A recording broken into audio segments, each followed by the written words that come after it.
Now, Krishna was old enough to play pranks.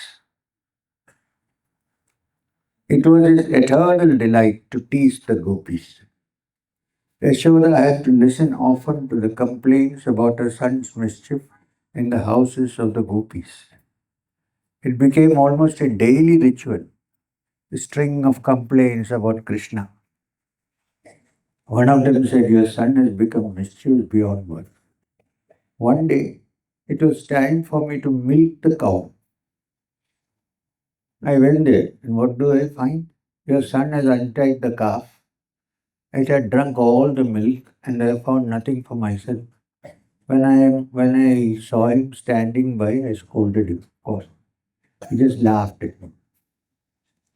Another gopi said, "Your son has become proficient in the art of stealing. There's 100 ways of stealing curds and butter from my house. He eats up some of it and the rest he gives to the monkeys who are waiting on the tree. He then breaks the pots. This is too much." Third gopi said, "Comes to my house looking for curds and butter and milk. Sometimes he does not find them. Then he hurts the children by pinching them and runs away."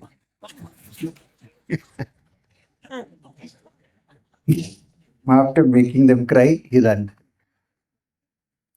Yet another complaint was, we are bent on our household tasks. We cannot always sit on guard over the butter pot. So we keep it in a dark room, even in a dark corner.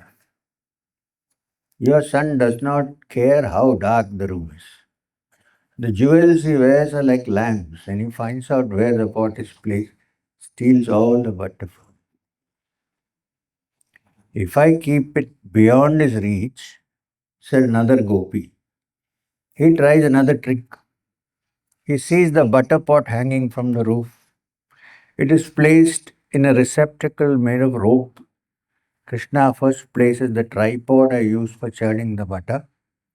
On that he places the mortar, and on that he makes one of his friends stand. Then he gets up on the back of this boy, makes a hole in the pot of milk or curd or butter. If I come there and find out, I shout, "Krishna, I have caught you today. You're stealing from my house." He's undaunted. He makes faces at me and says, "I am the owner of this house. You are the thief."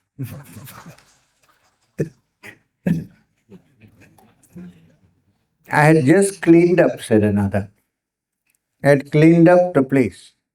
Krishna came and asked for butter. I did not give him any butter, and he became very angry with me.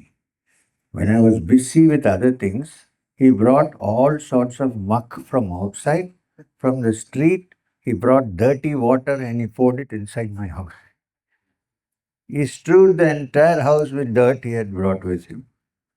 All the while, Krishna would stand. Complaints are going on. All the while, Krishna would stand by the mother's side. One gopi, enraged at the look of his face, said, "Look at him. He looks as though he is the most innocent of all children. And yet, as Yashoda, the pranks of your son are really and truly too many for us to punish him." Yashoda turned towards the son with angry eyes. But looking at his tear-filled eyes and his lips trembling as though with fear, and his eyebrows drawn together as though in anticipation of pain, she would not have the heart to scold him. The gopis would go back to their house, forgetting their anger, and thinking all the while of the beautiful face of Krishna, of his innocent eyes, the sweet smile and his mischievous ways.